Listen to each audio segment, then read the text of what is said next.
Un gen extraño, de 8.000 años de antigüedad, reposa silenciosamente en la sangre de los marathas y no proviene de guerreros, sino de los primeros agricultores del mundo.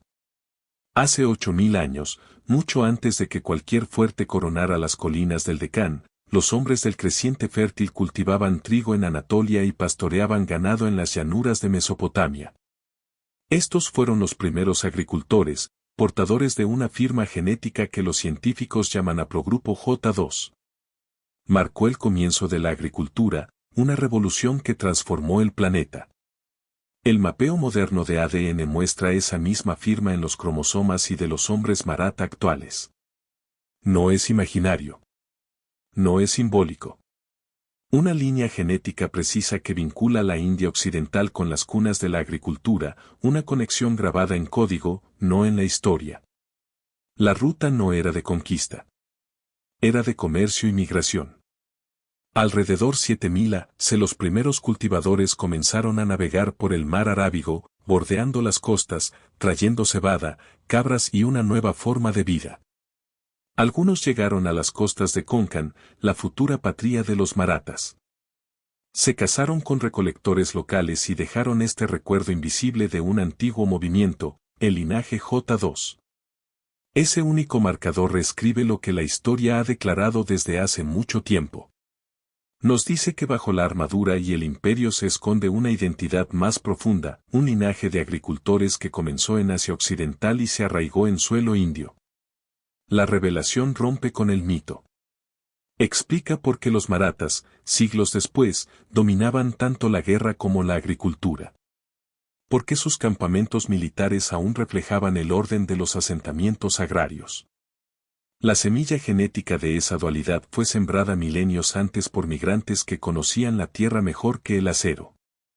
Y, sin embargo, J2 es solo una parte de la historia. Porque cuando los científicos excavaron más a fondo, más allá de las capas de migración y mezcla, encontraron algo aún más antiguo, una ascendencia intacta por cualquier ola foránea. Debajo de este rastro del cercano oriente se esconde un origen aún más profundo, la primera sangre del propio subcontinente, que espera salir a la superficie en la próxima revelación. Pero ese origen más profundo no borra el extranjero. Antes de regresar, debemos entender lo que se ha colado desde lejos, porque esto no es solo una nota al margen en el ADN maratha. Es un titular. En el ADN Y de Maratha se esconde un susurro de Anatolia, una señal de los primeros agricultores del cercano oriente. Comienza con un marcador genético, J2A1, no es originario de la India. No nació del Indo ni de los Vidyas, pertenece a los primeros hombres que sembraron trigo en los campos pedregosos de Anatolia hace 8.000 años. No llevaban armadura, no tenían espadas, pero cambiaron el mundo. La revolución neolítica no fue solo una ola cultural, fue una migración genética. De 7000 a 5000 a.C. estos primeros agricultores avanzaron hacia el este, no con carros, sino con semillas, siguieron las líneas costeras, navegaban en barcos estrechos, y trajeron su sangre con ellos. Los arqueólogos ahora mapean ese movimiento a través del arco del mar Arábigo, desde el sur de Mesopotamia hasta Baluchistán, Saurashtra, y finalmente el costa de Konkan, fue aquí donde su ADN echó raíces. No en las tumbas de las élites, sino en las de los hombres comunes, hombres que se convirtieron en agricultores, sacerdotes y, finalmente, soldados. En varios estudios de ADN Y maratha, incluidas las encuestas de genética de castas de Maharashtra de 2005 a 2013, J2A1 aparece en frecuencias fuertes. No solo en marathas, sino también en sus primos Kumbi, la base agrícola que subyace a su identidad guerrera. Ese es el giro, el mito del guerrero se extendió sobre la tierra, no al revés, no vinieron de reyes, provienen de cultivadores. De hombres que una vez adoraron a los dioses de la fertilidad bajo los cielos mesopotámicos, y cuyo legado ahora late dentro de los constructores del imperio del Deccan. Pero aquí es donde el silencio se hace más fuerte, porque esta señal extranjera, por importante que sea, no es dominante, ni siquiera cerca, debajo de esto hay algo más profundo. Más viejo. Nativo. Y no se remonta a Anatolia. ni a la estepa, ni al Indo. Lo que late bajo J2 es el eco de los primeros humanos de la India, una ascendencia tan antigua que antecede al lenguaje mismo. Antes de las espadas, antes de los reinos, antes incluso de la idea de casta, había personas. Gente que vivía en bosques, a lo largo de ríos, en cuevas de basalto y laterita. No dejaron ninguna palabra escrita, pero su legado perdura, no en monumentos ni en mitos, sino en la sangre misma de los marathas. Sus raíces más profundas se remontan a los primeros pueblos de la India, no invasores, sino habitantes originarios. Los genetistas los llaman AASI, antiguos indios ancestrales del sur, los primeros hijos de esta tierra.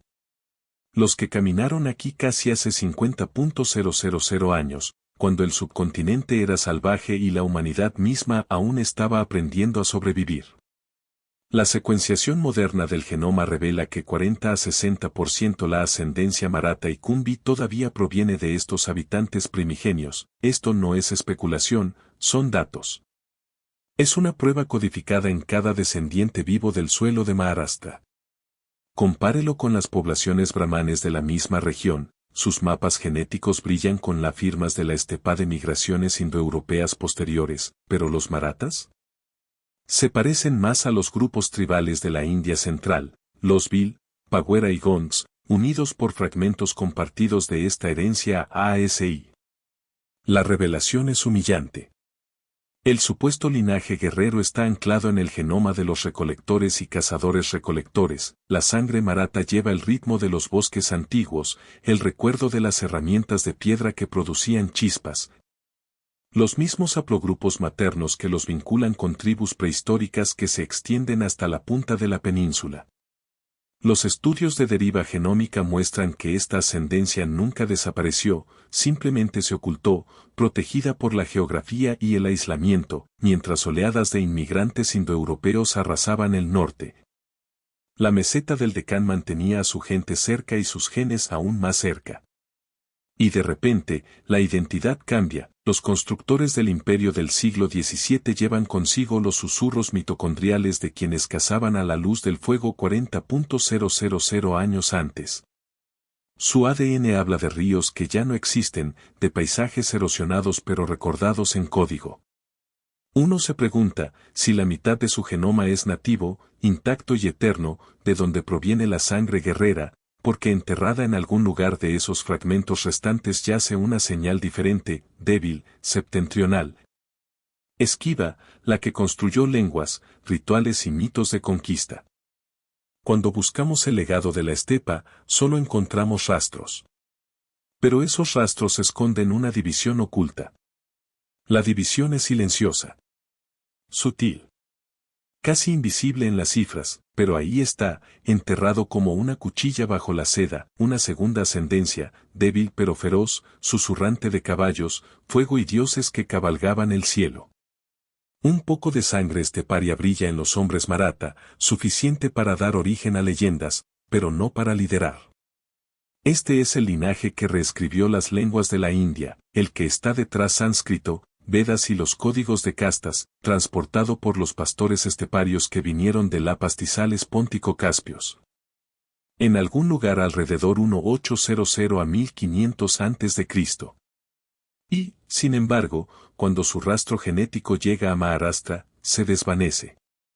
En estudios del cromosoma y en muestras de maratha, el haplogrupo dominante no es el famoso R1A1, el marcador indoeuropeo. Es haplogrupo H, profundamente indio, profundamente antiguo, incluso entre las castas superiores maratha, aparece R1A, pero rara vez domina. Contraste esto con el brahmanes del norte, allí, el R1A se eleva, a veces por encima 70% en frecuencia, una clara huella de las migraciones de la élite indoaria. Pero los marathas son diferentes, hablan una lengua indoaria, siguen rituales brahmánicos, sus dioses, sus textos, sus títulos, todo está moldeado por el pensamiento védico. Y aún así, su ADN cuenta una historia diferente. Esta contradicción no es casual, sigue un patrón conocido, el modelo de dominio de la élite, donde un pequeño grupo gobernante impone el idioma, la cultura y la jerarquía, sin inundar a la población con sus genes. Así que lo que encontramos en Maharashtra es una sociedad moldeada por ideas indoarias, pero construida sobre sangre más antigua. Los marcadores de estepa aparecen como susurros en algunos linajes, algunos clanes. Algunos templos. No es suficiente reescribir el acervo genético, pero solo lo suficiente para anclar una identidad. Y aquí es donde se vuelve personal, porque dentro del amplio grupo Maratha, no todos los clanes son iguales, algunos llevan un eco más fuerte de la estepa, familias guerreras. Dinastías políticas. Linajes que rastrean su ascendencia no solo a través del mito, sino a través de una diferencia genética muy real. Pero aquí está el giro. Esa sangre específica nunca ha sido secuenciada por completo, no se ha publicado ningún desglose genómico completo de esas líneas de élite. Un subconjunto dentro de las filas Maratha afirma que susurran, y su sangre nunca ha sido medida. Pero lo afirman con orgullo. Fuerte. Como un juramento transmitido desde los patios iluminados por el fuego hasta las tiendas del campo de batalla. Son los 96 Kuli, los clanes legendarios de los Marathas. Y dicen que su sangre no es solo nativa, es noble. Los 96 clanes Maratha conservan una sombra del pasado guerrero, quizás sean los únicos con auténtica sangre esteparia. No es solo genética. Es tradición oral. Durante siglos, familias como Labosales, Pawars, Sindes, Gaekwads y Holkars han afirmado descender de guerreros de Rajputana, reyes Yadava, y aún líneas turcos-sasánidas. No se trata de un mito vago, sino de genealogías estructuradas, contenidas en manuscritos, planchas de cobre de templos y polvorientos pergaminos familiares. Recuerdan a sus antepasados no como agricultores, sino como gobernantes, jinetes, estrategas, constructores de imperios. Y hay un peso histórico detrás de esas historias. Por el siglo XV y estos clanes habían forjado principados a lo largo del Deccan, desafiando a los mogoles, resistiendo al Nizam y, finalmente, formando el Confederación Maratha. No solo estaban peleando, ellos estaban gobernando. El poder Maratha se extendió desde Pune hasta Tanjavur, tocando incluso las puertas de Delhi. ¿Pero de dónde surgió esa ambición política si no de la sangre? Ahora, la genética moderna nos ofrece una hipótesis tentadora. Si R1A, el haplogrupo estepario, es el susurro de la ascendencia indoeuropea, entonces tal vez, solo tal vez, lata con más fuerza en estas familias de élite, no en el agricultor promedio Kumbi, pero en los linajes que tenían espada y sello. Aún no tenemos datos completos, pocos estudios detallados del genoma han aislado en 96 todos los marathas de la casta más amplia. Pero las primeras encuestas sugieren que la frecuencia de R1 específica del clan puede ser mayor, especialmente entre familias con registros directos de descendencia de la élite preislámica. Y esto cambia por completo la cuestión de las castas, porque la identidad maratha no es un bloque, es un prisma fracturado. Algunas líneas llevan el recuerdo de Arado y Mijo, otros podrían llevar el ADN de jefes nacidos en las estepas. Pero luego viene un silencio, porque en algún lugar del registro genético, aparece una ruptura. No todos los linajes sobrevivieron, no todas las historias continuaron. Pero antes de que esa división se consolidara, un colapso masivo casi borró la mitad del linaje y dejó cicatrices en su genoma. No lo encontrarás en los libros escolares, ni en poemas épicos ni en registros de guerra, pero en algún momento entre la dinastía y la sequía, ocurrió algo silencioso, y cambió el futuro genético de millones de personas. Entre 1300 y 1500 después de Cristo, la hambruna o la peste azotaron el pueblo y los antepasados maratha casi desaparecieron. La prueba no está en el pergamino, está en el ADN. Si realizamos un análisis genómico de muestras modernas de Maratha y Kumbi, descubriremos un patrón extraño. Largas rachas de homocigosidad, señales de aislamiento. Endogamia. Colapso. Combínalo con IBD, segmentos idénticos por descendencia, y la alarma se hace más fuerte. Todas las señales apuntan a un grave cuello de botella poblacional en algún momento entre 1300 y 1500 después de Cristo. Un siglo en el que los linajes se hicieron más escasos y ramas enteras del árbol ancestral quedaron en silencio. El momento no es aleatorio. Entre 1396 y 1400, el gran hambruna del Deccan paralizó la meseta, la lluvia falló, graneros vaciados. Los niños desaparecieron de los registros, no porque no nacieron, sino porque no sobrevivieron. A esto se suma el caos que existe debajo del sultanato de Delhi, migraciones forzadas, impuestos, desplazamientos tribales y guerras crónicas. En este crisol, las comunidades quedaron destrozadas, pueblos abandonados. Clanes borrados sin ceremonia. Lo que sobrevivió no fue la fuerza, fue suerte, unas pocas unidades familiares aisladas, a menudo en zonas montañosas o valles forestales. Se convirtieron en los fundadores genéticos de lo que ahora llamamos el bloque Maratha Kumbhi. Pero esa supervivencia tuvo un coste. Deriva genética tomó el control, los rasgos que antes eran raros se volvieron dominantes, la diversidad se aplanó, y el genoma empezó a hacerse eco de sí mismo. Es por esto que los datos genéticos modernos de los Maratha a veces parecen extrañamente uniformes, no porque siempre hayan sido un monolito, sino porque el accidente remodelaron su memoria genética, un colapso no de poder, sino de variedad, una remodelación tan profunda que todavía aparece 6 siglos después en los informes de laboratorio. Y, sin embargo, en las cenizas de ese trauma genético, algo más se estaba formando, no solo linajes, sino muros, porque cuando terminó la hambruna, algo más oscuro comenzó, una nueva rigidez. Las reglas de castas ya no eran solo creencias, se convirtieron biología. Una vez que las reglas de casta consolidaron el matrimonio, esos sobrevivientes, y solo esos, se convirtieron en linajes congelados. Congelado, no por el clima ni por la conquista, sino por la creencia. Una estructura tan poderosa que sobrevivió a las dinastías, a los imperios e incluso a los idiomas. No solo transformó la identidad de una persona con respecto a quien podía casarse, sino también en quien podía convertirse. Alrededor del 400 al 1000 DC, las reglas de castas convirtieron las normas sociales en muros de ADN, impidiendo el flujo genético para siempre.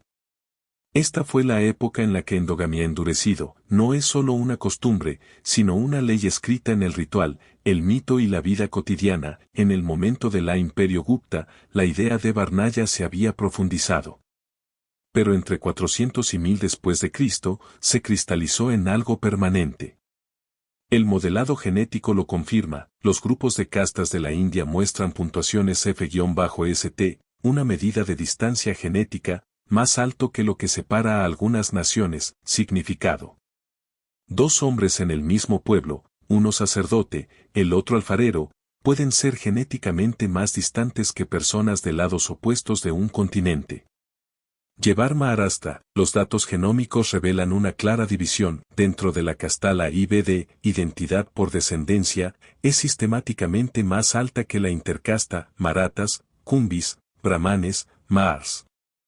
Pueden compartir la tierra, la palabra, los dioses, pero no los genes. ¿Por qué?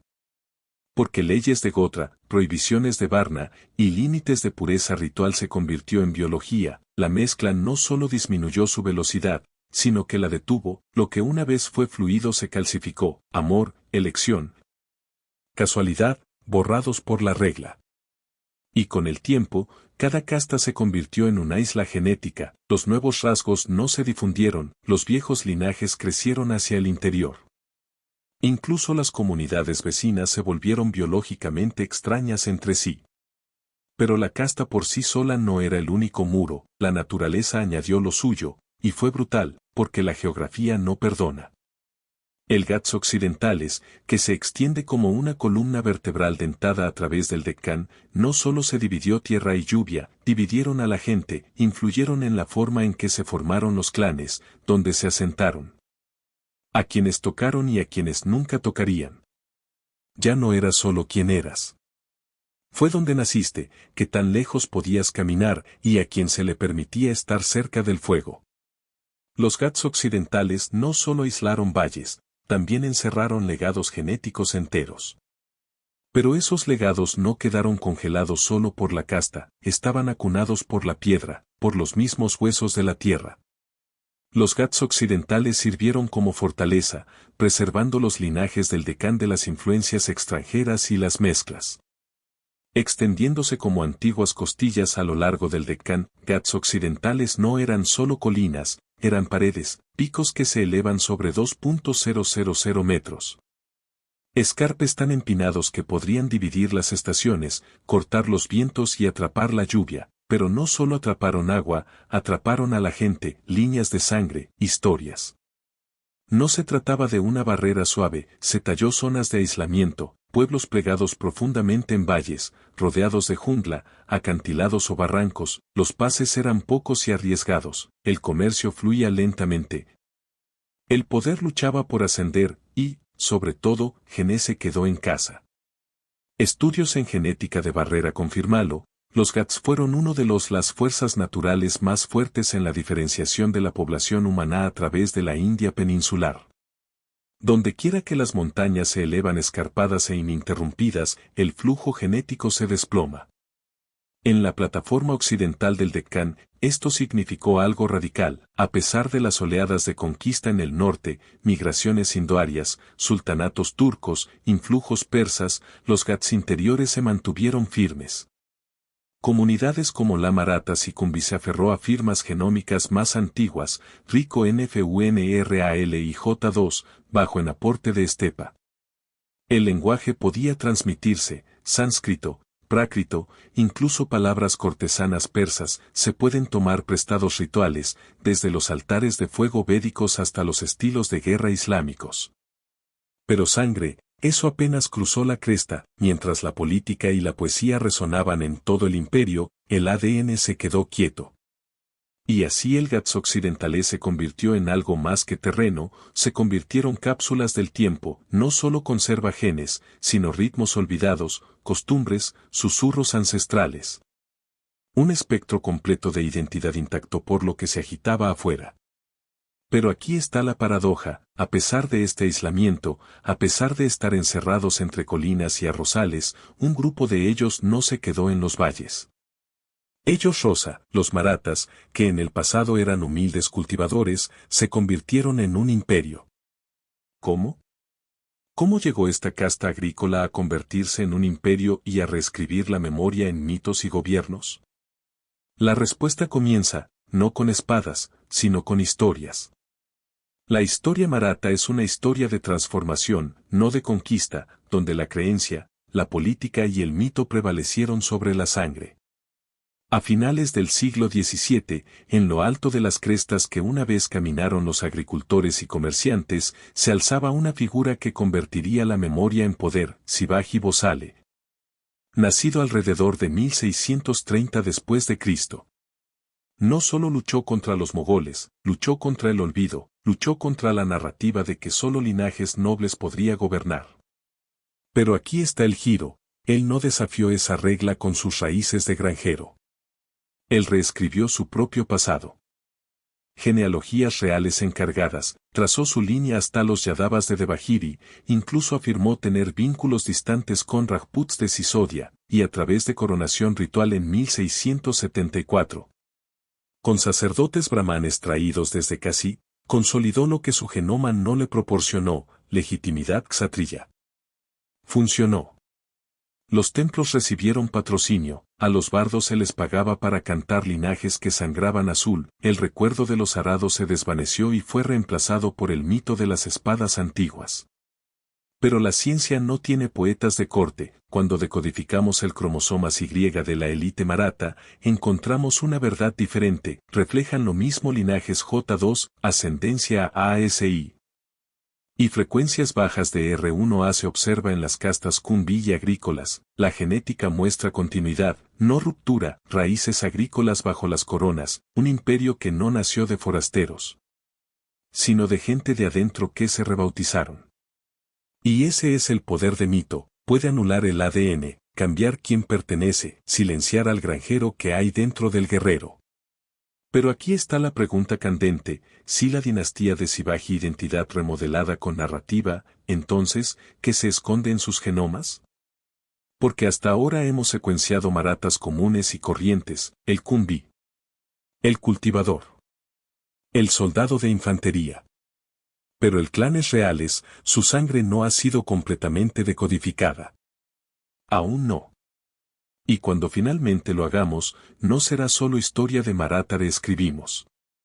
Y el próximo episodio expondrá esos linajes reales, sus genomas podrían deshacer siglos de historia aceptada.